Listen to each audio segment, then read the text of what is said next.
Oke, selamat datang. Hari ini kita bakal bahas sebuah rencana yang mungkin ya, rencana paling ambisius yang pernah dibikin sama manusia. Sebuah daftar tugas global yang dirancang buat ngubah dunia kita jadi jauh lebih baik.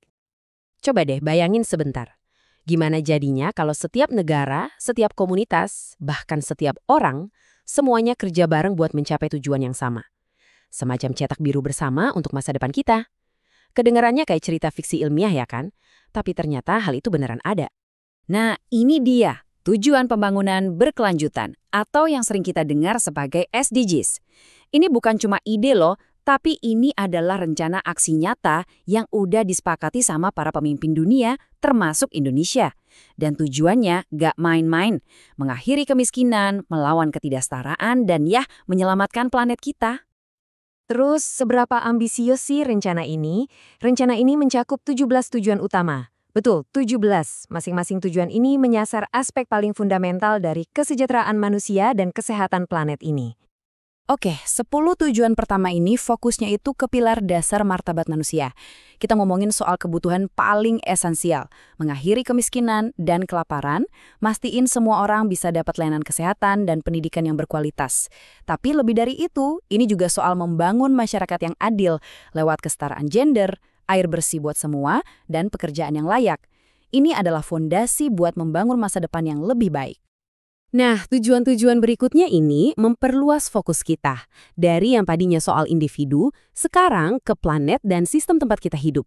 Ini tentang gimana kita membangun kota yang berkelanjutan, gimana kita bertanggung jawab sama apa yang kita konsumsi, dan yang paling penting, gimana cara kita nanganin perubahan iklim, serta ngelindungin kehidupan di darat dan di laut. Dan yang menyatukan semuanya adalah tujuan terakhir, perdamaian dan kemitraan. Kenapa? Soalnya semua ini nggak mungkin bisa dicapai sendirian. Pada dasarnya, semua tujuan ini bisa kita rangkum jadi satu ide yang kuat. Sebuah cetak biru bersama untuk kemakmuran manusia dan planet kita. Dengan 169 target spesifik yang harus dicapai pada tahun 2030, ini adalah janji yang kita buat bukan cuma untuk diri kita sendiri, tapi juga untuk generasi yang akan datang. 17 tujuan, kedengarannya banyak dan mungkin agak rumit ya. Tapi sebetulnya, kita bisa menyederhanakannya. Ada sebuah struktur dasar yang menopang semua tujuan ini. Jadi, ke-17 tujuan ini semuanya ditopang oleh 4 pilar yang saling terhubung. Pembangunan sosial, ekonomi, lingkungan, serta hukum dan tata kelola. Kita nggak bisa punya satu tanpa yang lainnya. Pertumbuhan ekonomi misalnya harus sejalan dengan perlindungan lingkungan dan keadilan sosial.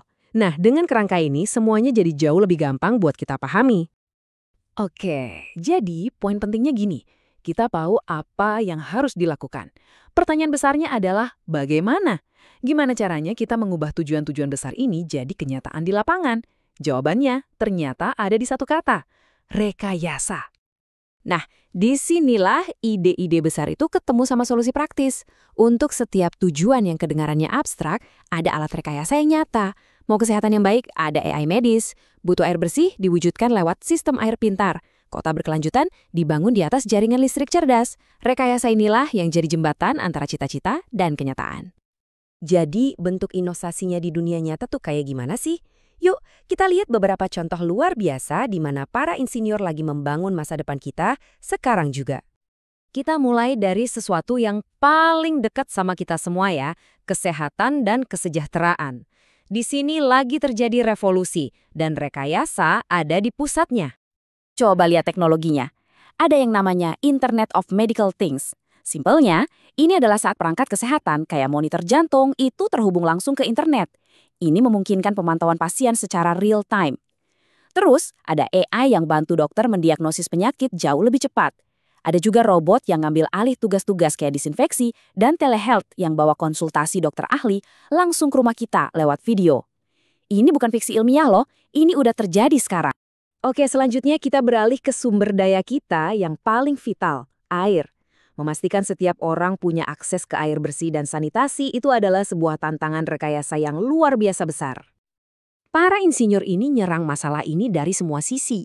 Mereka pasang sensor dan AI buat menciptakan sistem air yang adaptif, yang bisa mendeteksi kebocoran dan ngatur aliran secara otomatis. Jadi bisa ngurangin pemborosan.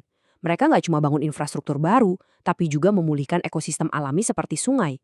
Bahkan, Mereka menemukan sumber air baru dengan mengubah air limbah jadi air bersih untuk pertanian.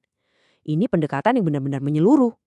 Nah, selain menyediakan sumber daya, rekayasa juga punya peran super penting dalam melindungi kita. Inovasi-inovasi ini membuat komunitas kita jadi lebih aman dan lebih tangguh waktu menghadapi bencana alam. Coba bayangin deh, sistem peringatan dini tsunami yang pakai data gempa dan sensor di laut bisa ngirim peringatan penting dalam hitungan menit. Informasi real-time itu adalah perbedaan antara hidup dan mati bagi jutaan orang. Itulah kekuatan rekayasa saat beraksi. Dan mungkin ya, dampak rekayasa yang paling kita rasakan sehari-hari adalah bagaimana ia mengubah lingkungan tempat kita tinggal, kota kita. Konsep kota cerdas itu bukan lagi sekedar slogan, tapi udah jadi kenyataan. Inovasi ini tuh ada di sekitar kita. Seringnya kita nggak sadar. Bayangin sebuah kota di mana lalu lintas diatur sama AI buat ngurangin macet. Di mana jaringan listrik dan air secara cerdas mengoptimalkan penggunaannya biar nggak boros. Bahkan hal-hal simpel kayak nyari tempat parkir atau pengumpulan sampah jadi jauh lebih efisien. Semua ini bekerja sama untuk menciptakan kota yang bukan cuma lebih berkelanjutan, tapi juga lebih nyaman buat kita tinggali. Jadi, inilah inti dari pembahasan kita. Tujuan pembangunan berkelanjutan itu ngasih kita peta jalan, tapi rekayasa dengan inovasi, kreativitas, dan solusi-solusi praktisnya adalah mesin yang beneran membawa kita dalam perjalanan ini, mengubah tujuan global yang besar menjadi kenyataan di lingkungan kita masing-masing. Seiring kita menutup pembahasan ini, saya mohon ninggalin satu pertanyaan buat Anda. Dengan waktu yang terus berjalan menuju tahun 2030, inovasi rekayasa mana yang menurut Anda bakal memberikan dampak terbesar? Kira-kira, apa terobosan berikutnya yang akan mempercepat kemajuan kita dalam menyelesaikan daftar tugas paling penting di dunia ini?